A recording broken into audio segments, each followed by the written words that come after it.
Rightio, very special edition of BackChat here on the Gold Coast. We're not in the studio. We're not BackChat studios. We're on the Gold Coast. We've got the blinds shut. The sun's setting over land, not the sea. And I'm here with Bonnie Hancock here in the Goldie. How are you, mate? I'm very well. And I must say, I don't want to rub it in, but it's been very nice weather here on the Gold Coast. Well, it's not rubbing it in. I mean, we're in Perth. You guys aren't too bad. When I talk to people from Sydney and Melbourne, I'm like, yeah, it's been okay. I'm from Geelong originally, so I know exactly what you're talking about. Now, Bonnie, we've got lots to talk about today. I know what you've done as an athlete, right? You've been in Iron Women's Series. You've represented your country, actually. You've won state medals. You've competed at almost every high level you can possibly do in that sport. You've paddled around Australia the fastest and as the youngest, the quickest ever by a person in the history of the world.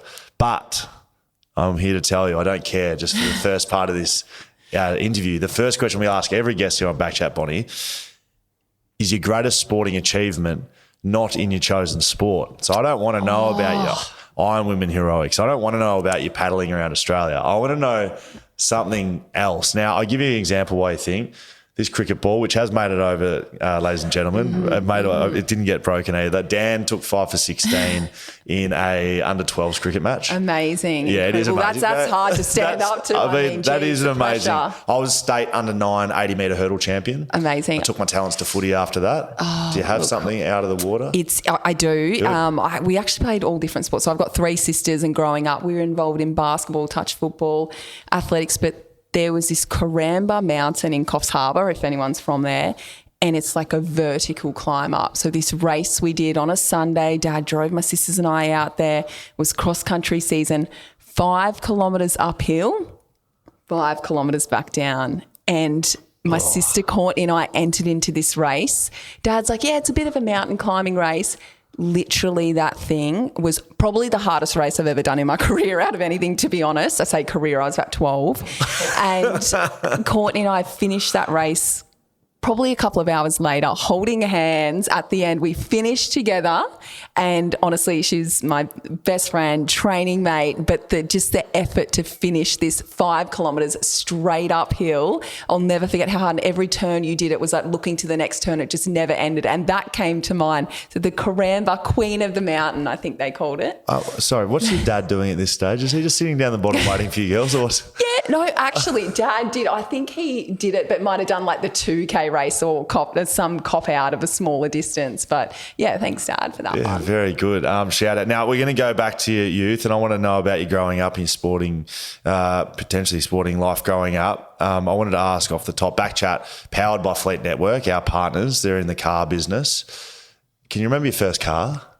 Oh, I do. It was $2,500. I saved the money that I'd raised for myself in the Iron Woman race, so the Kellogg's Nutrigrain Iron Woman series. Yes. My sole incentive to get on the podium in my first few years was to get enough money for a car. So I moved up to the Gold Coast at 17 before I had a car, had to scab lifts off everyone. We were living in an athlete house, so that wasn't too hard to do.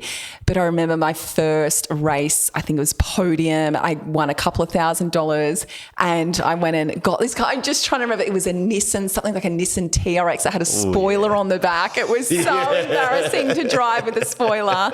It sort of took a while to start each time. Colour was a light blue, so not too out there. It's a little bit out there. It was still embarrassing with that spoiler. That's very good. You started well, Bonnie. I want to get into your life really and your journey, and you've had some pretty, from what my research, some pretty big moments. But what about back at the beginning? Was it a sporting family growing up? Did you do a lot of that? Yeah, absolutely. So your sisters? In terms of parents, even mum surfed. So mum's got the water background. She's from Coffs. Dad's from Hobart in Tassie, obviously. So he was always a marathon runner, did a bit of umpiring in the VFL, so that connection there.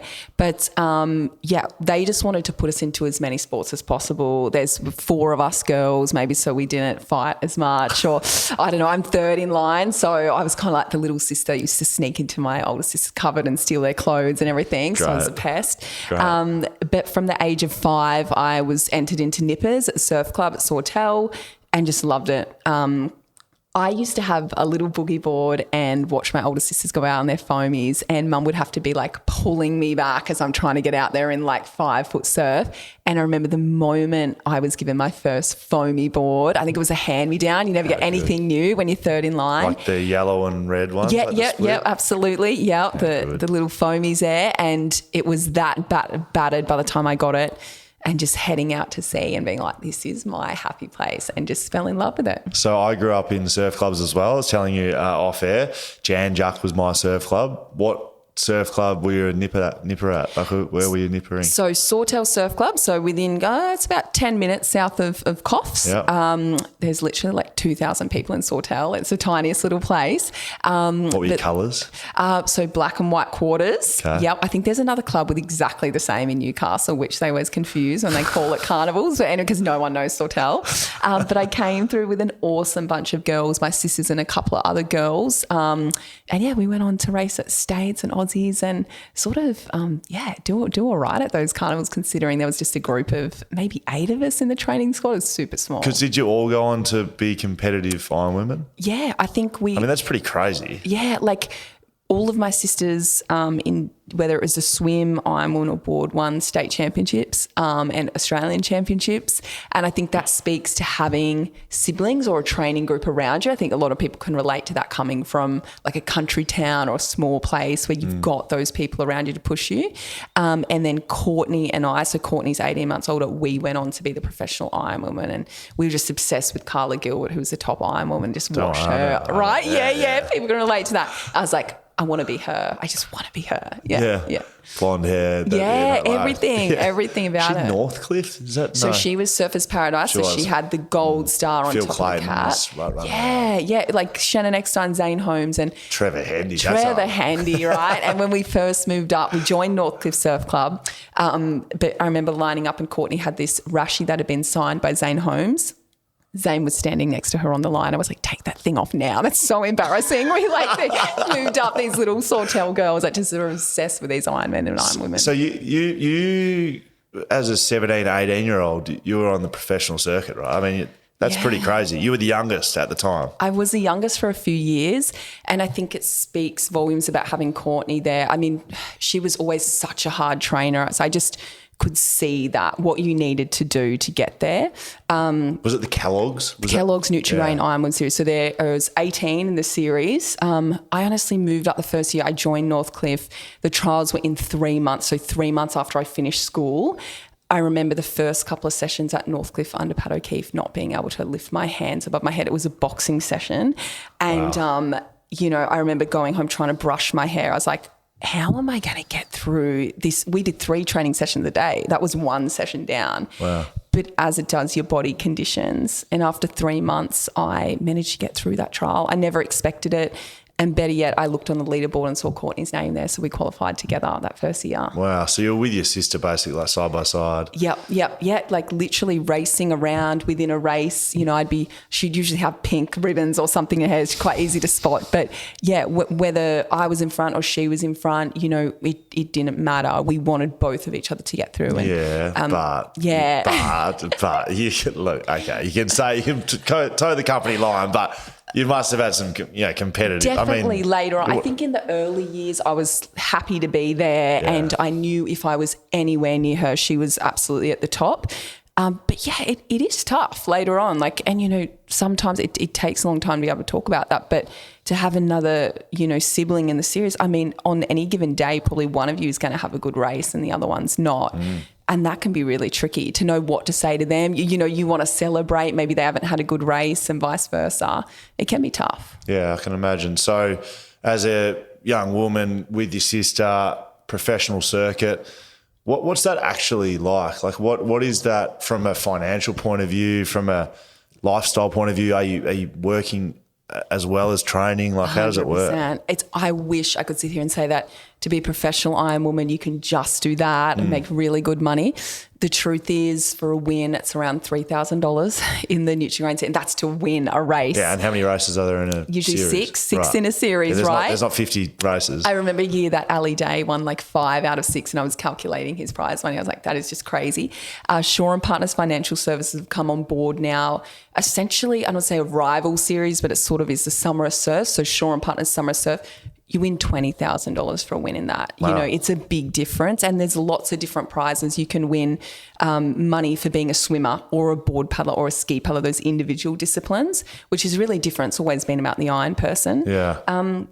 As I said, I won a couple of $1,000s in that first year. I was working, right. Yeah.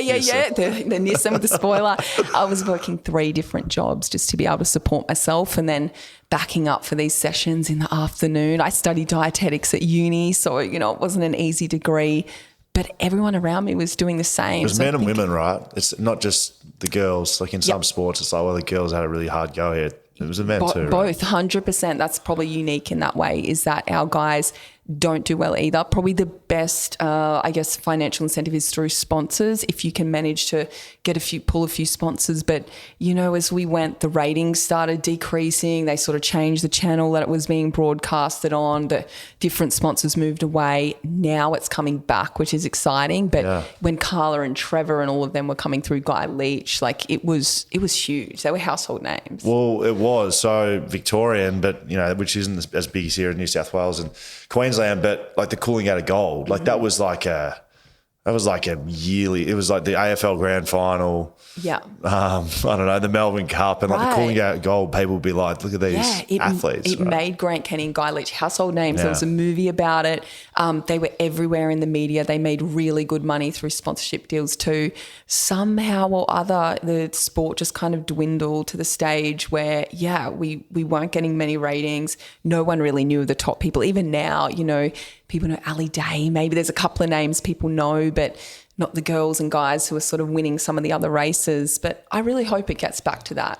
Have you done a Cooling Out of Gold? I've done it. Do you know, I've done it, I think, 5 times.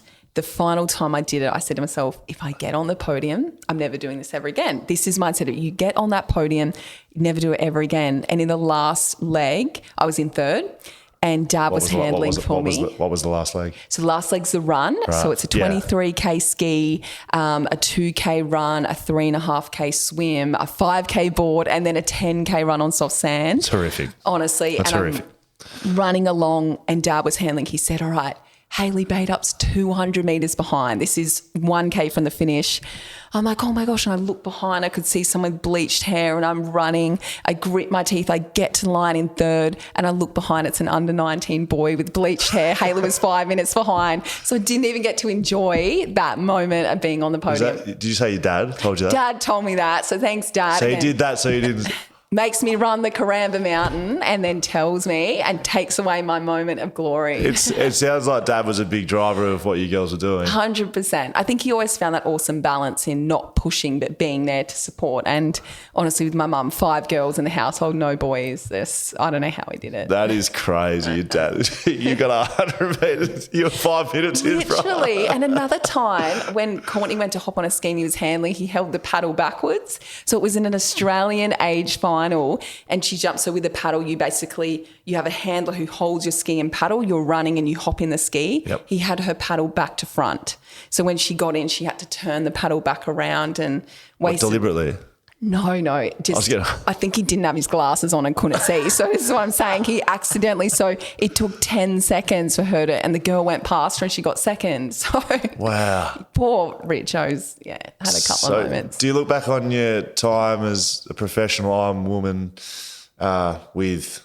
How do you look back on it, reflecting now? I'm so grateful for that time in my life because I learnt so much. I came from sheltered Sawtell, little girl who just, had no idea, moved up here at 17. Everyone was taking me out to the casino on the Surfers Paradise strip there, like the beer garden with like my fake ID. And, it was just from the moment I came up here, I was just absorbing everything from the people around me in the best way possible. And And, you know, my 9 years as an Iron Woman, I learnt so much about, I know words like resilience are sort of thrown around a fair bit, but being able to bounce back from setbacks when you know, the whole race comes through on a wave behind you and, you know, how do you deal with that? Just, it's taught me a lot for, I guess, what I call this next stage of my life now, post a bit of a paddle around Australia. Do you remember your name of your fake ID? Georgia Hancock, because it was my older sister and she was a Libra, right, the star sign, but I got to the casino and they've gone, what's your star sign? And I freaked out and they didn't let me in. That was one time. So done you with the star sign. Yeah, it was the older sisters that, And then when you get older, you realise the security guard didn't actually care. He already knew you were underage. 100%. I did not look 18. I looked about 12, to be honest. That's hilarious. Anyway. So, all right. So, you know, that's a big part of your life though, that you know, professional circuit. At what point do you decide, right, I'm gonna paddle around Australia? I feel like it's a pretty big leap. Oh, it is. Well, to be honest, when I was 25, I sort of had this moment where I'd had a lot of near misses, like as I said, only one person's on top of that dais, right? Like, you know, even coming second, it's like everyone remembers the name of the winner. I'd had so many near misses at wins and fourths and seconds. And I just went through this stage of where I started overtraining. So I started sneaking in extra sessions around our club sessions. I started what I now know is underfueling as an athlete, so not eating enough, trying to get my body composition down. I got really sick. I got glandular fever. I was actually forced out of the sport for 2 years. Wow. So 2 years, all I'd ever known was being an athlete, or what I now know is all my self-worth was in being an athlete. I'm sure a lot of us can relate to that. So it took 2 years to actually find out who I was outside of an Iron Woman. I was like, who am I? What else am I good at? What else do I even like doing? And all of my conversations that were around training and sport, or my friends were in sport, I had no network here other than the surf club. Uni, I'd sort of, you know, ducked in and out of and was like parking loading zones, doing like a lecture and fleeing, like that kind of thing. I never kind of socialised with my uni friends as much. So when I started doing that and I was forced to find out who I was, I found all of these other amazing interests. Like I started going to like live music shows, live comedy. I started hanging out with my uni friends. I started learning all these other, you know, interests that I had. It's the best thing that ever could have happened. And then when I came back, I think I did about 6 months of Iron Woman racing and actually had the biggest result of my career. Sally Fitzgibbons put on an exhibition race at Cronulla and I went and won that in a full field of Iron Woman from the Nutrigrain. And I realised after that, you know, even if I put my foot on that line and came last, I didn't care because I was so happy with who I was finally after all that time. But I wanted a new challenge and I was like, this surf ski thing, it's always been a weakness. So in an Iron Woman, you have a run leg, a swim leg, a board leg and a ski leg. Yeah. I'd always been quite slight growing up, so I wasn't strong in my upper body. And I wanted to take on that challenge. Everyone told me I was crazy because the Iron Woman was what I'd, you know, always sort of been good at. And in the first year, I absolutely applied myself to it. I managed to win state and I came third at the Australian titles, better results than I'd ever had in the Iron Woman. So after I started the ski, I planned to travel around the world doing ocean ski racing, which is sort of like an offshoot of surf life saving. It's a 9 kilo ski as opposed to 18 kilo. Right. So built for downwind, like in the middle of the ocean. I discovered that. It's so fun. Right. And then COVID hit. COVID hit and threw everyone's plans out the window, right? So I'd planned to go to France, America. So after 6 months of lockdowns, and I know people in Melbourne suffered a lot more, I picked up a book. And it was from my local Broadbeach library. I love going to the library. I'm so old school. I love newspapers and I love books. How good. And I picked up a book about Winx. I picked up a book about late Shane Warne. And on the bottom of that pile was a book called Fearless. And it was about Freya Hofmeister, the German woman who paddled around Australia in 2009. And from a chapter in, I was like, I have to do that. It was just like a feeling like I have to do that. And there was so many reasons not to. There's stories of crocodiles and sharks chasing her. I was like, I'm gonna go and do that. Can I pause there and say, you know how you have the break, you're overtraining, you find yourself, and I know that's not the right word, but you discover like who you are. Do you think when you come back and the happiness factor, like, do you think that has a big part to your performance? 100%. Like a happy athlete is a good athlete. Yeah. Because you take the pressure off yourself. So, we create that narrative in my head. Like it was always like, oh, I'm not good enough almost to get that win. Like when you're you put so much pressure on that. And even seconds, coming out of that result, I'd get so low during my career and no one ever saw that. Like that would be in private, So it was like, I honestly wouldn't have cared where I came that day. And it was super ironic because that was the day I won. So I literally after it was a feeling like, yeah, I'm absolutely stoked, but I'm just as stoked for tomorrow. I'll get to hang out with my friends or go traveling or whatever it may be. It's interesting, isn't it? Yeah. That's the actual dynamic. You get so stuck in that circle, personal circle of, like this defines me. And if I go well, I'm good. And if I don't go well, I'm bad. Yeah. And you can't see out of the circle sometimes. I think it can be really limiting because when you're in that moment of the last leg and you're leading and a big 3 to 4 foot waves coming at you and you've got to think clearly and choose whether you're going to go left or right. Like there's so much decision making in surf or go for the rip or catch that wave. I think I used to make so many silly mistakes because my mind was already racing ahead to, I'm in front here. What happens if this happens? Exactly. So that was gone. I was actually able to think clearly and it was huge surf too. So it was fun. Unreal. Yeah. So you picked some books up from the library, you're down there nerding out, sifting through books. I've always been a massive nerd. It's like I have split personality, like athlete and then nerd. I'm the same. Yeah. Mine gets pushed towards gaming at stages and I just ran out of time to do that. I've pretty much had to put the PlayStation on hold, but that was my nerding out. Yeah. So you're doing that, you're reading books and you find this book. Can you say her name again? Fearless by Freya Hofmeister. Yeah. She was German and she was a paddler and she similar sort of thing that she was a successful businesswoman. So she had to pretty much invest her life savings in doing because that's the other part. It was going to be $200,000 to do the paddle. So I wrote a list of the why and why nots and the why nots was huge and there was a couple of whys. Well, what was the whys? So the why was to do this for myself. It was a challenge to put myself outside the comfort zone. And again, I know that can be overused, but that's where I think you learn about yourself. This was so far outside my comfort zone. I didn't know a single thing about catamarans, which I had to find a support boat. I didn't know anything about the Australian coastline, maybe New South Wales and Queensland. Crocodiles, sharks, I can't think of anything that was going to test me more. And I think I'd settled into this comfortable sort of thing in my life, or I guess we all had that through COVID. It was the same, Groundhog Day, same every day, your hour of exercise outside, I was still working as a dietitian in clinic, but it was just I was stuck in a bit of a rut. And it was I was meant to pick that book up. And I remember seeing on the cover, she was holding blades, they were crossed over.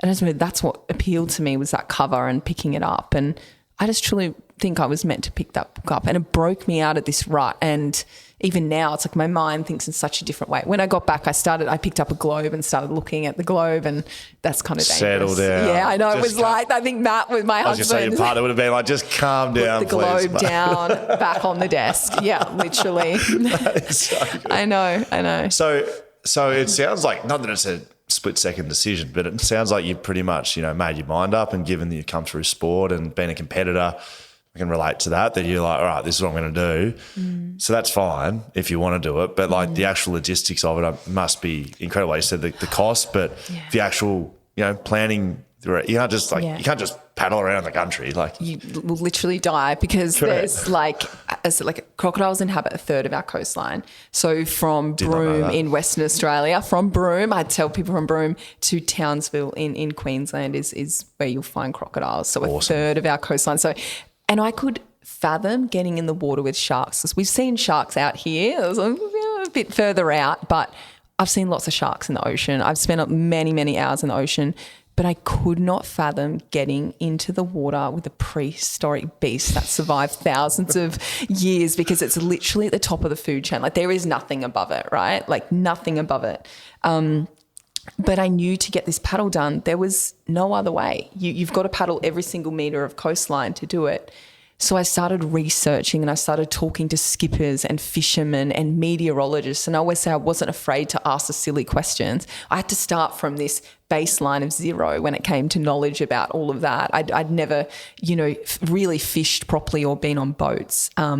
So that was a huge growth area for me, was actually putting my hand up and saying, I need help in these areas. Another big factor was the cost. Yeah. And I would have got 50 rejections before I got the yes. So I was lucky enough that Shaw and Partners came on board. They got a huge interest in ocean ski paddling and, as I said, surf lifesaving. And I had to pitch to them like 3 times. I'm like shaking under the table, like pitching this idea. Like, this is literally my only option, because it was through COVID. Like, I've heard every single excuse from sponsors as to why they won't come on board. And I remember looking at Matt and I was like, going to paddle around Australia, and I just got this blank stare back. Like, it wasn't even like, there was just like no emotion in his face, and I don't know what was going through his mind at that stage, but I was like, we might talk about this in a week or so. And then a week later I came back. He's like, you're not going to forget about this, are you? I'm like, no. We'd been married a year. So that was a lovely little wedding present. But he wasn't with me for the 8 months. So he was actually on land driving the car. So we had to tow a jet ski as a backup, really. And thank goodness, because in WA, our support boat had to go back to Queensland for this contract on the reef. They could only stay with us a certain amount of time.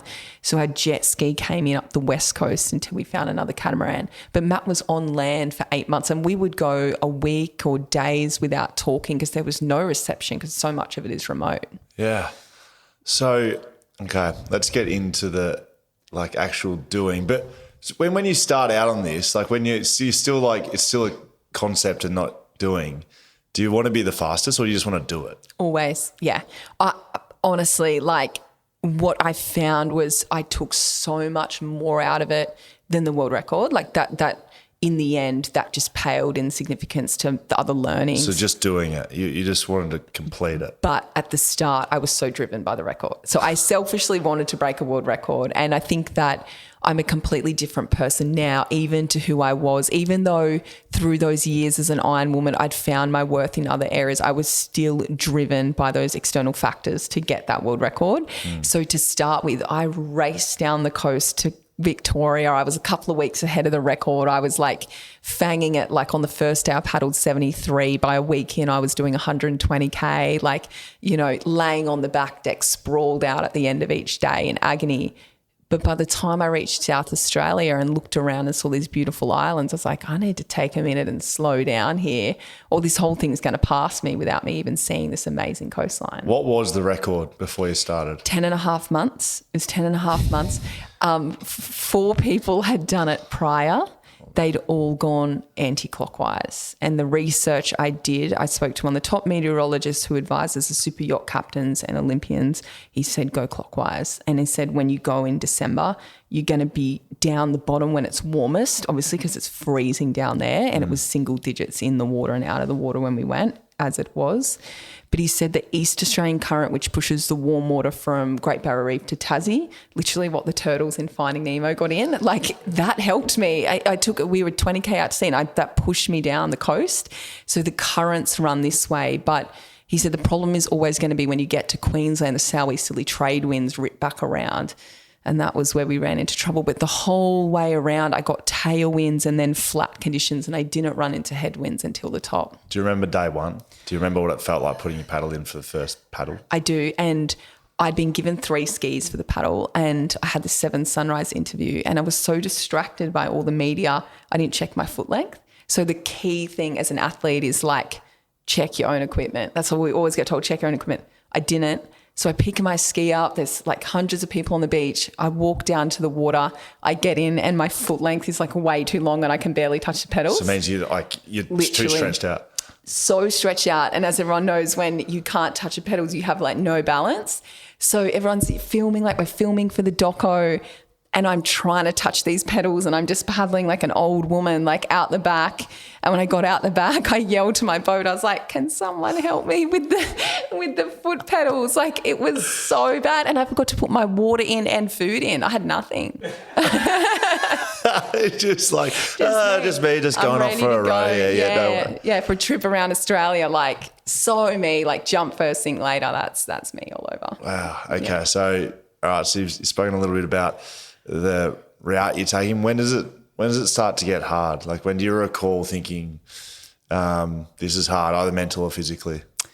Before the paddle, I picked my phone up and I turned maps to satellite mode and I studied that coastline obsessively. And I knew that once you get to Victoria, things change. Down the New South Wales coast, there's marinas every 50, 100K, like it's civilised. Once you get to Victoria, like the white sandy beaches turn into jagged cliff faces. And I remember the backwash being so strong off the cliffs, I'd almost sort of fall off my ski. That's when the sharks started coming into because the water temperature drops too.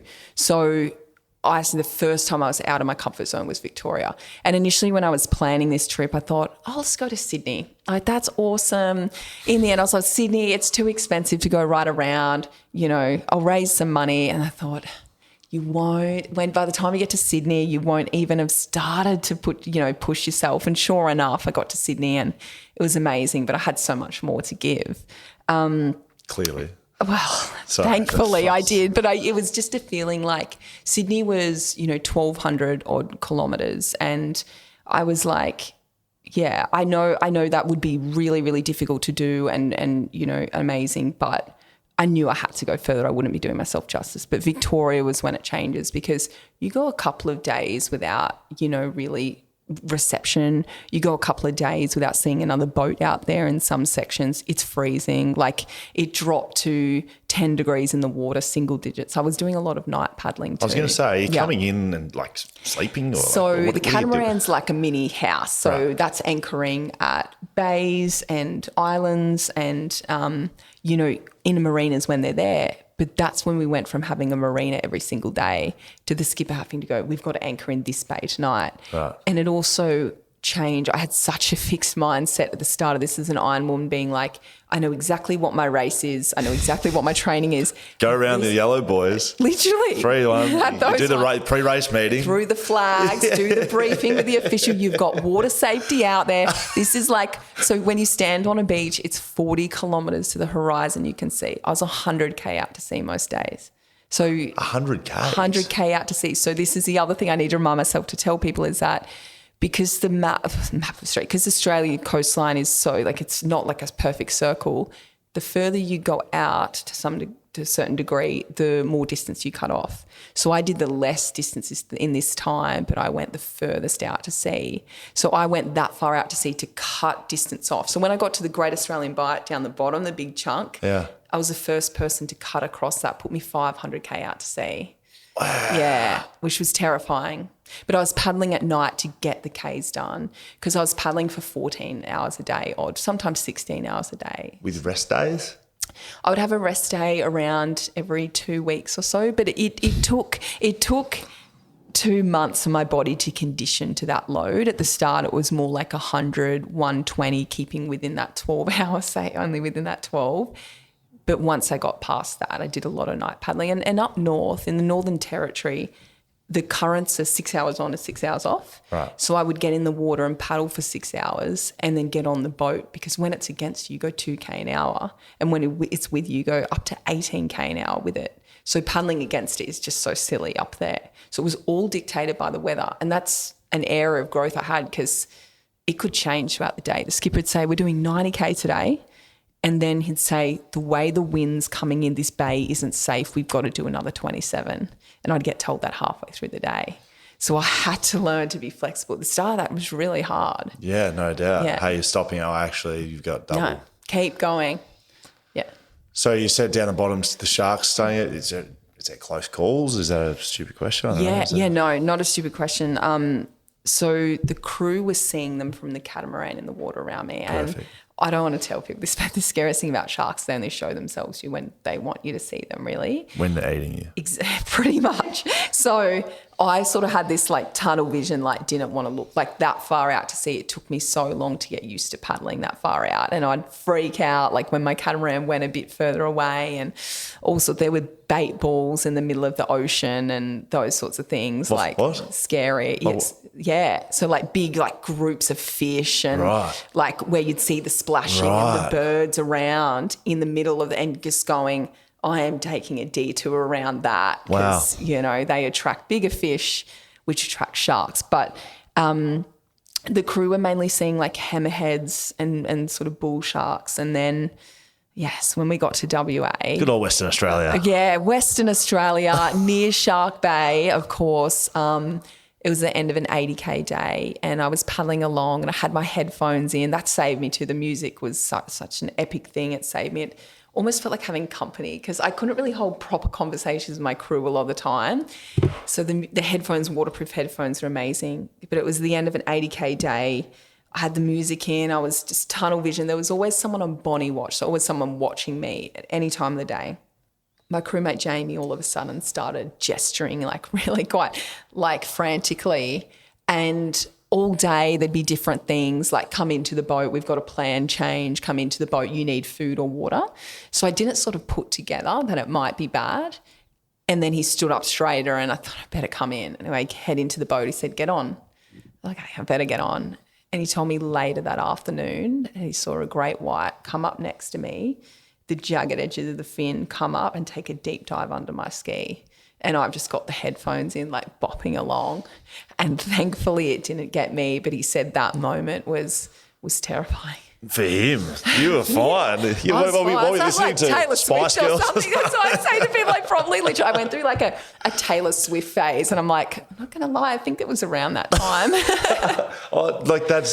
I mean, yeah. So trying to put yourself in your position. I mean, you're an athlete, so you're not thinking about at stages. I'm assuming what's underneath me. Exactly. You are in so much physical pain. Like I say to people, like think of like the hardest workout you've ever done where you can barely lift your hands. Like my technique changed from like rotation, hands up high, to like can barely get my hands above my belly button, like lactic acid, like fatigue, soreness. Like, so you're kind of distracted by that you do start to forget where you are. And that was a real snap back to reality in the waters that I was paddling in. What surprised you the most? How beautiful WA was, honestly. I'm not just saying that because you're from there. Ningaloo Reef, I wasn't expecting the beauty of that place. Like the clear water and like seeing down to the bottom. I saw 27 turtles in one day. That was insane. Who's counting? Yeah, right? Yeah, literally. I all paddle, I wanted to do this one day of paddling on my own. I was like, I'm sick of having a support, but I just want one day where I can appreciate.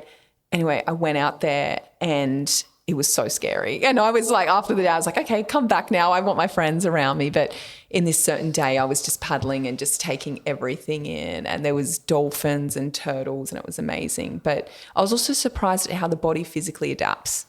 I was surprised at how at the start I would be laying on the back deck in agony after 70K. And by 2Ks in, I was able to do 160. I worked up, the maximum I did on the paddle was 213K in 24 hours. Which is a world record. The world record I did 2 weeks later. So I did 213K down in North Queensland. And then I found out the men's record was 228K when I got back. So then I looked at Matt again. I said, I've got another idea. He's like, oh, no. And I said, I need you to help. I need a catamaran at Airlie Beach. I need to get up where the wind is and try and go for this record. And I managed 234K in 24 hours, but I tore my bicep doing it and it was so ugly. And the photos from it are just horrific, like the gritting the teeth and just the bicep. I'm like limping onto the boat, but worth it. I was going to, like the injuries is another thing. Like you're out there for 8.5 months. I learnt that your muscles can condition, but your joints can't. So the biggest thing that threatened to derail the trip, other than the COVID exemption, which we got into WA, was actually, thank goodness. Bonnie's out in the water. We don't know what could be happening. She could be bringing anything with her, right? Like, or nothing. Right. We started looking into staying in international waters to cross. That's where it was at. So we got told you can't cross, and then it changed. They were letting people in, and then they cut it again and said no one's, as you know, no one's allowed in. We got an exemption, and our quarantine counted the time we spent in the Great Australian Bight. But once we got to shore, we had to spend another 3 days on the boat. When I got to shore in Esperance on the other side, I could barely walk. I had to go to hospital. So I had a police convoy follow me to the hospital and I had to go into complete isolation, like everyone in the full suits. Hazmat. Yeah. And I'm like, I don't know where Just they in- think just what in I case you think caught I've been from the doing Great Whites. out from the literally in the middle of the ocean. Wow. So they took us seriously. But the other thing that threatened to derail was my fingers at the end of the day were literally locked in that position. Like I couldn't open fridge doors or water bottles. I had to get my crew to do everything for me. I couldn't brush my hair. Would they like loosen up? Or They only hot water slightly brought it down, but they were just, I remember wincing in pain, and they took like 2 months when I got back to, like, I feel like that's like a party trick now because I can do that. Like I couldn't move them. It took 2 months, and I had a bulging disc for the last 2 months of the paddle too, which didn't help. Didn't sound like that was going to stop you though. When you were paddling by yourself, you said you had a day by yourself. Didn't you get knocked off by a wave? Look, I wasn't going to mention this, but I just noticed you skipped that part of the story. I did skip this part, and I thought in that moment, should I go there? Okay, we're going there. All right. So on the day on my own, it was near Ningle. Actually, it was near Quabba Station. Yep. So King waves kill, like the signs literally say it. People have died out there from these rogue waves. So Western Australia, beautiful stretch of coast, dangerous stretch of coast, red dirt, meets the sea. And I was paddling along, and I'd been told stay inside the reef. Stay inside the reef. It is so dangerous. Waves can pop out of nowhere. I had 80K to do. I was about 53K in, and I must have lost focus for a moment, probably Taylor Swift. I'm going to blame it on that. And I started getting drifted out to sea, but I didn't sort of realise. I literally remember the ocean being flat, and then all of a sudden looking, and that scene of Castaway with Tom Hanks where he's like up in the raft, like it felt like this vertical wave. Really? Like it was huge. It was maybe like 5 foot, like it was massive. It was like about 5 foot. And I've just launched over the top and landed it. I've realised I'm out in the reef. This is the outer reef. And then I saw the one behind it. Massive. And like I've been in a lot of big surf in my life. These waves were heavy as. I said 5 foot plus. Went up, and this time I didn't clear it, and it took my ski. I didn't have a leg leash in because it wasn't windy. It was calm inshore. Took my ski, my visor, my sunnies, my water, my radio to communicate, my food, everything gone in that moment. Just me floating in the middle of Ningaloo Reef at Quabba Station with nothing around. And you just happened to be by yourself. On my own. Was the only day by yourself? The only day on my own. Yes. I wonder why. Yes, I know. The only day I wasn't allowed to go on my own after that. And wow. I had a 500-metre swim to my ski. The paddle was a couple of 100 metres in, the ski was that way. I had to go for the ski first because I thought that's the priority. Swimming to this ski across the reef, I remember thinking if something's going to take me now, it will. And there were just turtles and fish everywhere. And I remember looking at my feet like, this is it. And I got to that ski eventually, heart racing, and just hung over it. And then I realised my paddle was 200 metre the other way. So by the time I got to the buoys on the other side, I was dehydrated, I was starving, hungry and sunburnt. And I thought, I need my friends back tomorrow. I can't do it on my own. Did you tell them or not? I did. I told them straight away. I thought maybe you just like, I had a great paddle, guys. It was great. It's just had me the best with wet hair, I wore these Oakleys the whole time, visor. I had no radio. They're like, where is everything? And I'm like, about that. I mean, you can laugh now, but it must have been scary. It would have been a great, clip for the doco, but obviously no one was there to film it. Is it the only time you came off? No, heaps of times. Yeah. I mean, in a day, I'd come off 3 to 5 times. Like by the end of I guess that feeling like when you're playing footy or running a race or swimming, where you're feeling like by the end so jelly, it was like that, but then having to balance on this ski. And the skis, they're like toothpicks, like in the huge winds, they're 9 kilos. They just go where the wind's going. So I would fall off in the freezing water and get back on. And there were times where I could barely get back in my ski, and I almost got hypothermic a couple of times. Did you meet people along the way? Like, are you like by yourself the entire time just with your crew, or are you meeting people? We met so many people.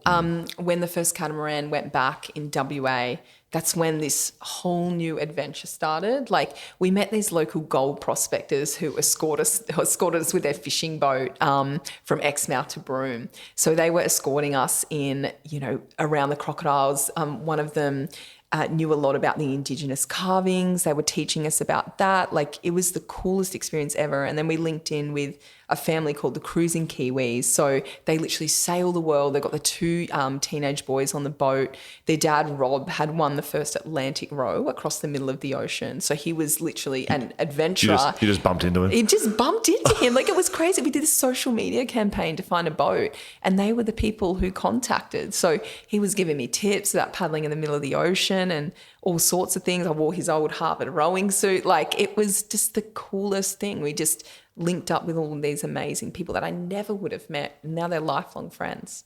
Yeah. Did you think that, like, I asked you what was the most, if there's anything surprising, like, and you spoke about the beauty of the coastline, but I can't imagine, like, heading out, you'd be like, I can't wait to meet all these amazing people on the way. Like, was that something that you didn't expect? There's something that happened, I guess, the strength of community. I saw Preston Beach, which you know in WA as well. So it was a day where, again, quite an isolated stretch of coastline, really. Like, in Preston Beach itself, you've got a little community. But we were told that day that the jet ski had 80K in it, right? So we started from Eagle Bay, 80K in the jet ski. We mapped it out, so it was a bit under 80K. We carried the jerry can of fuel. Well, at 73K, the jet ski ran out of fuel. So the sun's setting, and I've got the headphones in. I'm like, how good's the sunset? Like, yelling back to the boys on the jet ski. They're just looking extremely worried. I'm like, what's going on? Meanwhile, they're like running on fumes. Like, we're a couple of K out to sea, and this isolated stretch. It's about to be dark. They just managed to get a call away to Matt on the beach, who was 8K away where we were supposed to be. That's like proper shark territory. I know you know that, but that's like great white shark territory. Couldn't be more sharks there. Yeah. Couldn't it be a sharkier spot in Australia, in the world? Yeah, really? no, probably in the world. And coming in, and I looked behind, and then they told me, and they said, we're out. We're literally running on the last fumes. And I thought I was going to have to paddle in the dark and just find someone. Yeah. Thankfully, the wind was coming. It was onshore. We're floating towards shore. It would have taken, I don't even know how long to get in. So long, completely pitch black, no moon in the sky. We hit the sand. I remember the jet ski falling on us, desperately, like, oh my gosh, my shoulder, trying to push the jet ski up. My ski's gone flying. And then I remember looking up and seeing the silhouettes of 20 people on this beach. And I thought I was literally seeing things. And in the time we'd managed to call Matt, he'd got out to the Preston Beach community on Facebook and asked for help. Pretty much the whole community had shown up to help. I soon had a towel around me. I had someone was massaging my shoulders who was a massage therapist. They had food there and hot drinks, and they took us in for a week while we made our way up the coast. Wow. But just that strength of community, I think that surprised me too. You're like, where are you guys? Can you guys just follow me around for the next 8 months? Literally, like, come on, guys. best thing ever. Like, it was funny when we first landed, actually, the guy who was first there, him and his wife was setting like a fire on the beach, which I don't even think you're allowed to do. They're completely drunk, and they're trying to like help us push the jet ski up, and then he's like stumbling in the water. So thank goodness the other people came. So you said when you left, your biggest fear maybe was crocodiles. Any? No, I know. How did you go with them? Sometimes did you learn to love them? Or? Oh, no. Right. I actually, you know what though? I respect them because they left me alone. So I feel like we have a mutual respect. I absolutely feel they don't respect me at all. But I would love to go to that Crocosaurus Park and jump in the, like, it's like a clear kind of cage thing in the water where you see them right up close. I would love to do that because I have such an appreciation for them as an animal and as an absolute predator that they are. The scariest moment of the whole trip was in the Kimberley in the Northern Territory. I think it was, I'm trying to think how far I'd done that day, almost 100K. And there's eddies up there. So off of the islands, there's these circular whirlpools that work. I never believed in it before. It kind of makes me believe in the Bermuda Triangle. These literally currents that work their way around and around in the middle of the ocean. The catamaran got stuck in an eddy. So this catamaran is doing these circles like, I don't know, 50 metres in diameter around and around in the ocean. Wow. It's dark by now. So it was in this 6 hours at night time. And at this stage, the people on Bonnie Watch had the torches out to the side looking for the crocs, which is terrifying in itself. I've got like Eminem blasting in my ears because it's not time for Taylor Swift. Lose yourself. It's literally probably that or Stormzy, either one of them. They got me through. Yes. Stormzy the best. Going around, so they're like, jump in and follow us. So I'm 100K in doing circles in the middle of the ocean, and I'm like, this is ridiculous. What are we doing? They said, we can't break the current, but don't go anywhere. All of a sudden, about 5 minutes later, they yelled out, stay close. So I was like, okay, I don't know what that means again. If it might be the current. I stayed super close. They broke the current. I paddled for another 20 minutes. After 20 minutes, they gestured onto the boat and said, again, hop on the boat. And they told me 1 week later, because I was only halfway through the Kimberley, I still had a week of paddling in the most crocodile-infested place, that when I was going around and around in circle, they'd shone the torch out to the side and seen a large crocodile off to the side looking at me.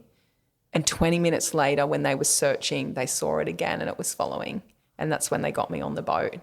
It's been cruising behind you. Cruising behind, and 3 times they saw crocodiles around me. So just that feeling of how close it was, 10 metres away watching, I feel incredibly lucky to get. And people always say, would you do this again? I wouldn't, because it was like running the gauntlet, and you finish and you feel so thankful just to be safe. Right. Yeah, it was incredibly scary. What was the mental toll on you? Physically, I think it's quite obvious that it would be physically quite hard. Yeah. Like no one's sitting around going, geez, I want to go for a paddle around Australia. Yeah. And I think it's like more evident to understand that. But what was the mental toll on you? I could imagine being by yourself with Taylor Swift in your ears, plus trying to get through Crocs and the rest. That probably showed where I was at mentally. Definitely. Once my body, it was really fascinating because initially the physical toll was greater. Once I conditioned to load, it was the mental toll. So the novelty had worn off. It was 2 months in. I hadn't seen my family or my friends. Matt was on land. We were, disconnected for weeks. That's when the loneliness really hit me. It took those couple of months to actually tell my crew how I was feeling, because they were there for 8 months volunteering. I didn't want to detract from their experiences. And I remember telling one of the crewmate, it was, I think at the end of a day, I'd had a really shocking day where I just felt really low all day. And at the end of the day, the crew were getting off the boat and visiting islands and different things. And I would try and be an athlete and put the compression boots on and do all the right thing and have my protein shake. And I was like, I'm paddling around Australia. I'm not even seeing the best parts of it. And I said to him, I'm feeling really low. And he said, take the opportunities when they're there. He's like, I know you've got to be an athlete, but you're going to paddle this whole thing without ever seeing the most amazing parts. And so I did. The very next day we were paddling and there were caves, this island in the middle of the ocean. And I made the choice to take a detour, even though it was a couple of Ks out of the way, and go and explore these caves. Best experience ever, one of the best days of the trip. And I changed my mindset that even if I went a couple of weeks slower, I was actually going to take the time to see some of these amazing parts. So as soon as I did that and got the balance, that's what really helped me. But there were days when you're on your own 13, 14, 24 hours a day in the water paddling, because I did a couple of 24-hour stints. It's incredibly isolating, and that was one of the hardest parts, to be honest, other than the fear. The constant fear that's driving you from not knowing. I remember thinking and watching, before I went in, I tried to desensitize myself to crocs and sharks, and I watched videos over and over again to try and get the image if a big shark came up next to me so I wouldn't freak out or freeze. And I remember watching that, but the whole paddle I was just thinking, what if one does come up? Where's it going to come from? And it's constantly in your mind because out to sea 100K, the water changes out there. You can't see your hand under the water. It's dark. It's quiet.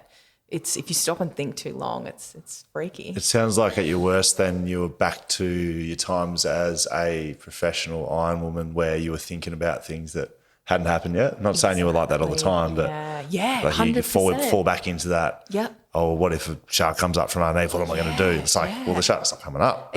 Exactly. You've got to find a way, and whether that is like putting, like Jamie, one of the videographers, is a DJ, and he, gave me this awesome playlist of house music. Oh, I thought you had the decks out in the catamaran. At times, I really wish he would. Hey, I said that to him. He so should have done that. He's like, oh my God, it's been so good. It's like the best concert ever. Best, like in the middle of the ocean. But like he did, like made this playlist of house music, and I literally, like, it went all day, and just like listening to house music, like in the flow zone, paddling, like that was when you're loosest and paddling the best. Yes. And it's like for any athlete competing, like finding that zone at training or when playing or racing, like that's where the magic is, and that's when my shoulders would be relaxed and I wouldn't be as sore at the end of the day. It was the pure fear that would often lock me up, I guess, and I probably would be sorer.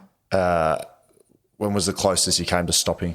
And imagine there'd be times where you almost stopped, right? 100%. The first time in WA, I remember... Western Australia treated you well by the sounds of Western it. Australia, I know. Crocodiles, The first time, so there's another one coming. Around that time where I just had this week where I was incredibly low. Like we'd crossed the Great Australian Bight and that was amazing. But until we found that next support boat, we were kind of stuck because we were like, the crocodiles are coming in Broome. We can't jet ski up the crocodile. Like that is just ridiculous. You're just absolutely asking for something awful to happen. So until we found that next support boat, that was really a really low time. I don't know if I felt like quitting, but probably definitely felt low, and I had to open up to my crew. And, you know, as an individual athlete, I didn't always do that as an Ironwoman either. And if I probably did that sooner, I would have benefited greatly and not have gotten glandular fever. But in Queensland, so halfway across the Gulf of Carpentaria, the winds picked up to 35 knots and we had to actually bail out. So we had to bail across to Weipa. So the plan was to do that 800K across the Gulf.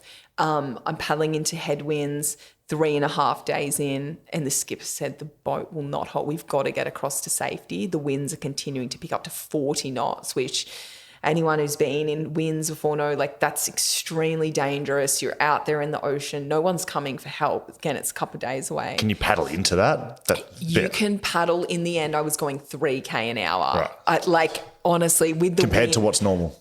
Normal 12, 13K an hour, with the tailwind. So just like flogging yourself, like absolutely like locking in with your fingers. It's incredibly painful. But anyway, we bailed across to Weipa. And the skipper said, I'm not going back out there. And I was in the middle of Weipa, you know, it's not as remote as, say, Seisha further down, but it's a pretty remote place. Like there's not just catamarans getting around everywhere.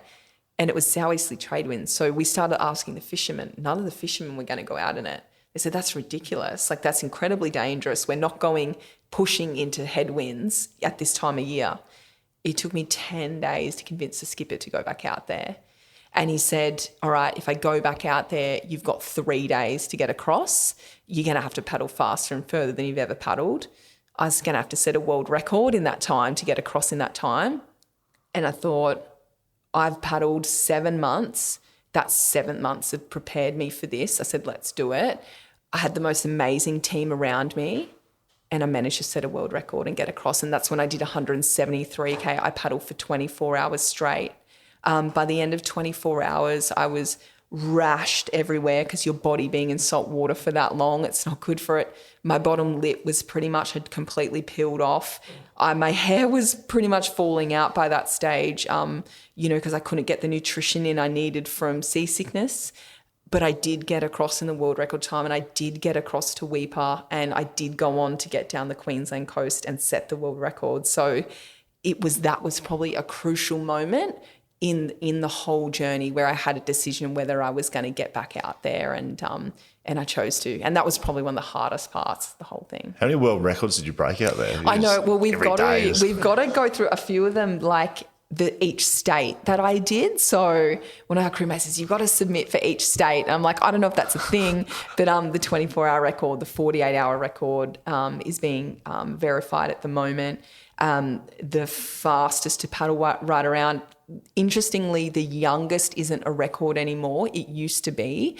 And Jess Watson's sailing around the world, she was the youngest. But they took that out of Guinness World Records because apparently more and more young, incredibly young kids were attempting all these crazy sort of feats. Right. So kids who were like 11 were going and doing like things like that. So they actually in Guinness took away like the youngest to do something. Wow, that's incredible. Record. I know, probably a good thing. To protect people. To protect people, yeah. So I found that out. Wow. After you, sorry, I'm just chiming in here. That's okay. After you complete like a record or the 48 hours where you get through that moment, is the crew just like cheering and shit? Like, are they like getting around you. Definitely, like the crew are more animated. Do you want me to look left or right for this one? Sorry, No. keep talking this way. Okay, awesome. that's good. The crew are actually more animated than I am at the end of a record, like at the end of the 24 hours. So I'm so physically spent, as are they, because they've been watching the whole time. But they had like sparklers out and they're cheering. And I think the most I could manage was just like, thank you. Like, not much left at all. And I remember at the end of when I did the 173K for the last hour, Jamie, one of my crewmates, was reading me trivia. And I remember crying in this trivia. I was answering the questions and I could barely get the answer out. I was in so much physical pain because for 24 hours of grinding, like your shoulders are just, I can't even explain. And I remember just weeping and answering, and he got me through that last hour by asking trivia. And sometimes when I was in so much pain, we went to riddles, trivia. They would tell me jokes, all sorts of things to keep my brain stimulated and distracted from the incredible amount of pain. Do you remember finishing? I do remember finishing because the best part about that was I got given, so Sean Partners wanted to do a big celebration. Is that where we're up to? Is that where we're up to? I mean, we come down the Queensland coast, you're breaking records. I know. Well, I feel I've got to mention the amazing humpback whales as I headed back down the east coast. So it was humpback whale season as they're migrating up the north, up the coast, and I've got footage where I'm like in touching distance from these whales. Wow. It's like it's the coolest thing ever. And I haven't been able to post everything on social media, which is so hard to hold that stuff back. Because of the documentary? Because of the documentary. So our cinematographer's like, don't put everything up. I'm like, okay. Anyway, so coming back down, the 28th of August was set by Shaw and Partners. They wanted to do a big celebration. So I pretty much had a deadline to get back. So the pressure was on because these headwinds were pumping. But all I wanted was 1 day off. I wanted 1 day of pampering before I crossed that finish line. So we were actually sitting in the Gold Coast Seaway for 2 days prior to the finish. And we had to fully keep it on the down low. And the interviews I was doing, I wasn't allowed to say I was actually here. And I remember going and getting like a pedicure or something. It was the best. And the person was probably looking at my feet, like, because my feet were completely soft as well. So all that time in salt water, it's like I couldn't even walk on the road. It just hurt too much. And again, it took a while to learn to walk again. But getting back, 28th of August, I had this 1 day off of just doing nothing, being at the Sheraton. I think I booked us in. And so the following day, I only had to paddle 10K because I paddled from the Seaway to Northcliffe where we finished. And it was just the coolest 10K of the whole thing, just to look along the Gold Coast buildings and be like, yeah, I've paddled 13,000K to earn this view. Did you have people joining you on that? I did. And when I say enjoying it, I actually, again, had a deadline to make the sunrise, the morning. They were doing like the weather segments, right? So I had to get in by 8. And I think Matt had gone, oh yeah, it's only 8K. So I was like, oh cool, like 8K paddling. I don't know, we go like, certain pace, like 6-minute pace or whatever per K. And anyway, we completely stuffed it up. So when I got halfway, I realised if I didn't sprint, I wasn't actually going to make the time frame. So the first half was like looking like, oh my God, like it looks so beautiful, like the Q1. And then I looked at my time like, I'm not going to make it. And the PR lady like, whatever you do, you've got to be there on the beach at that time. It's like, just hold your horses. Right, I've been paddling for 8 months. Exactly. I'll get there when I'm ready. So I had about 20 people join me. Amongst them was Elise Wood, who's an Olympian kayaker, and Lizzie Wellborn, who's a champion Ironwoman. I had to say to them, girls, you're going to have to give me some wash here to jump on. So they've all of a sudden formed this like V wash for me, and I'm like sprinting like back in the Ironwoman days, get to the finish line. I had like 2 minutes, come in, and this whole beach was crowded with people. I thought, whatever you do not so slewing your ski is basically going side. I was like, do not slew your ski. Did you if catch there's a wave? one time I did, but I pulled off the first one, and I'm like, if there's one time you hold a wave, it's going to be right now. So I did that and crossed the line, and it was incredible. So, I mean, we've chatted to some people on this pod, but I mean, journey-wise, there's a guy actually running around the world right now, Tim Franklin. Yeah. I don't know if you've heard of Tim. Yeah. He's from Queensland. Mm-hmm. He's mid-run right now. He's running a marathon a day for 434 days. Oh, I can't fathom that. That's amazing. Yeah, he's in Chile right now. But Weapon. just speaking to you, I don't know why. I don't know. This is no disrespect to Tim, and Tim's a big fan of us, and we're a big fan of Tim. But everyone can kind of run, at some sort of pace. Not everyone can paddle a ski for 1 metre, let alone 12,000 kilometres. Are you able to appreciate right now, sitting here in a hotel in the Gold Coast or at home with your partner Matt, how big the achievement, what you've done? I think so. I think it's pretty incredible. I think it's settled in. Thank you. And I think, typical athlete, as I said, when I got back and pulled that globe out, was looking for the next thing. I remember Matt saying, it's okay just to chill and actually absorb what you've done. Yeah. Because the whole time, this whole 8 months, I kept saying, all I want to do is get home and go across and sit at the cafe and have poached eggs and read the paper and just know I've finished it. Yeah. And I think I'm finally there now. I got back and I'm like, awesome. I'm going to do this 24-hour thing, and I did that. And I'm like, oh, maybe I'll paddle from Australia to New Zealand. Your mind thinks in this ridiculously big way. But I think now all of the lessons from the paddling are actually coming out. I'm doing different corporate speaking and speaking on growth mindset and resilience. And I'm like, it's so fun to pull out the stories that resonate with people, how it resonates to the everyday person. And even though not everyone can paddle a ski, everyone can relate to maybe something they've wanted to do in their life and has been putting off.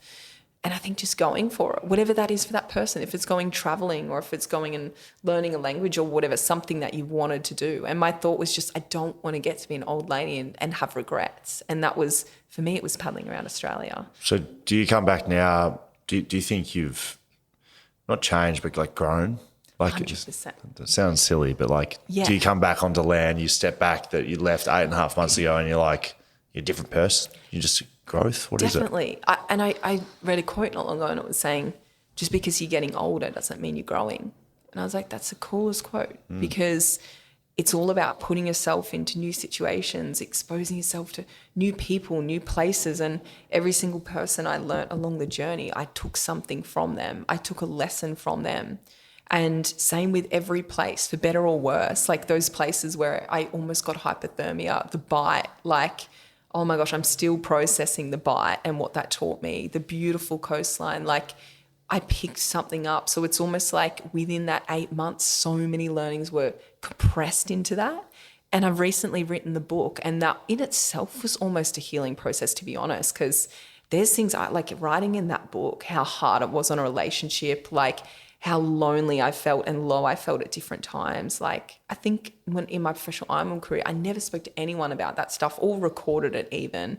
So now I'm just open and be yeah, there was some really heavy times, but that's what made it too. And that's why I'm so proud of this record. And I know one day it will most likely be taken and I'll be there to help that person every step of the way, even though I think it's good to be naive about a little bit of stuff, to be honest. Whoever it is that takes that journey on, I'm excited for them and what they're going to take out of it themselves.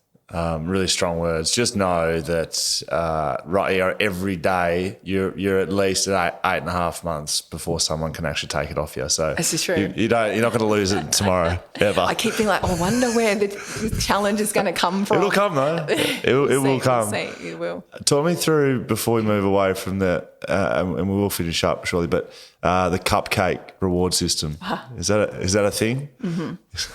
Okay, I would encourage this for anyone doing an ultra event. So I'm all about reward systems, and I'm all about breaking it down. So let's take the 234K I did, 24 hours of paddling. For me, I needed to break that down. I chose to break it into 10Ks. So every 10K, I would do something. I would come into the boat and have a conversation with someone. I would change it to a song I really liked. I'm just laughing because I don't think it was Taylor, but I don't know.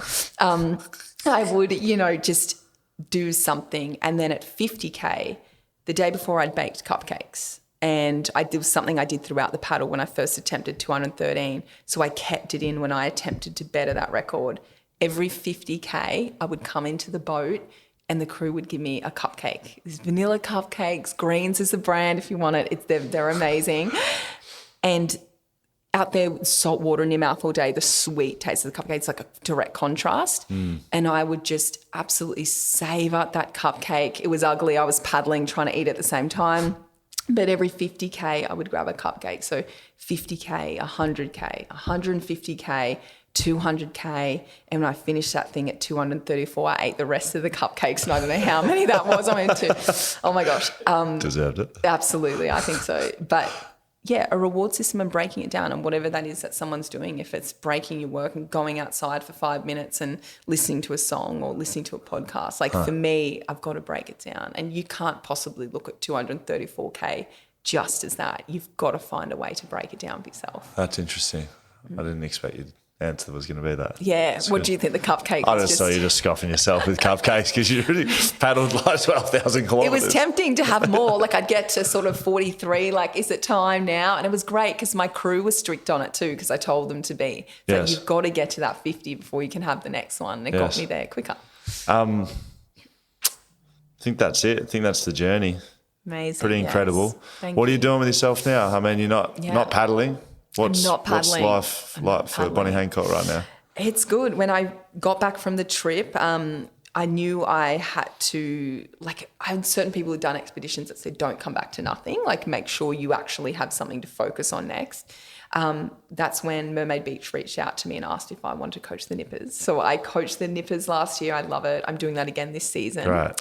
Which is so great. Connecting 11 to 14-year-olds, keep you on your toes, like they're super cheeky. And I started writing my book. So that's coming out in March, which I'm really excited about. Has it got a title yet? I can announce all that soon. Upcoming. I can't just yet. It's like, I know it's almost, and every week I'm like, I just want to like put the cover out. And Okay, we'll keep our eyes out coming for it. soon. It's called Coming Soon. Coming soon, yeah, exactly. That's a working title. And then the documentary as well is being made. So we've got an amazing editor and producer doing that, Jack Lawrence. Crazy. That's awesome. Yes, so that they are the next projects I'm working towards, and I really wanted to do this trip justice. And most importantly, I wanted to share what I learned about myself and how it took me 13,000 Ks to realise that the best part about this paddle was never a world record. What was it? Finding, I say, my happy place in the ocean, that I love doing, and appreciating the ocean for a place that's more than pushing myself and racing others. It was actually just being out there and being happy in myself. Yeah. Unreal. Best. How good. That's one of the better podcasts we've ever done. Got to be honest, you. Daniel. Thank you, Bonnie, for your Thank you time. so much. We're not done just yet. So part of the Okay. podcast, the first question is what it is, and the back end, it's social media, not Yeah. social media, social. Yeah. See what we've done there? It's very good. Mm-hmm. This is where the people ask you the questions. You've heard enough from me. Dan's behind the cameras today. We've had some social media questions come in, and they want to know the answers to these questions. Are you good to go? And Dan has one too. Okay. I mean, you must have been saving them up over there, Dan. All right. You don't get to start though, Daniel, unfortunately. Coporth _ asked, where's the best beach in Australia you've ever seen? Oh, I gave it away before and saying Ningaloo. Now I feel like I've got to think of another one. I must say as well, though, far north Queensland, anywhere up there, like I'm talking like past Cairns and onwards, like Didn't know that was past Cairns. yeah, well, or like let's say around like Cape York area, like the very top, like pristine, untouched. The colour of the water I can't even describe. Wow. Yeah. Great. Yeah. Daniel?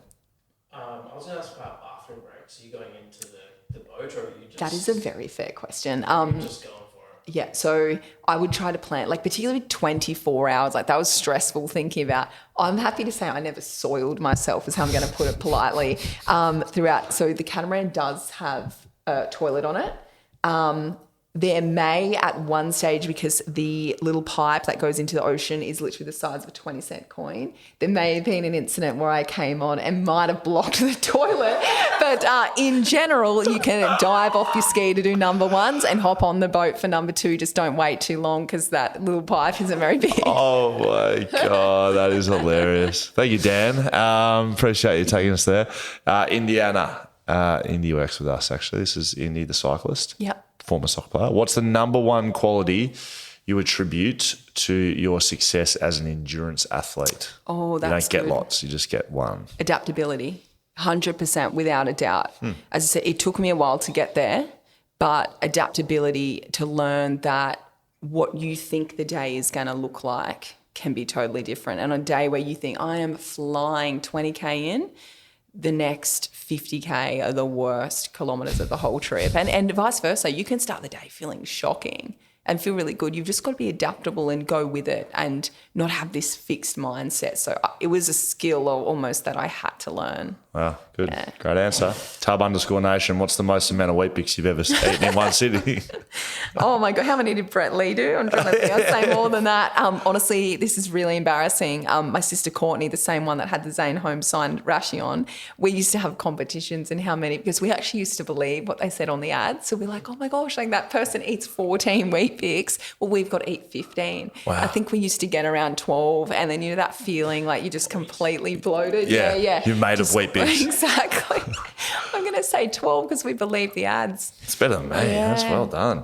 And the last one, which is what we end every social media on these days, is Tappy_87. How do you like your eggs cooked? Sincerely, the egg man. Oh, 100%. So, yeah, poached. Poached? Yeah, sunny side up.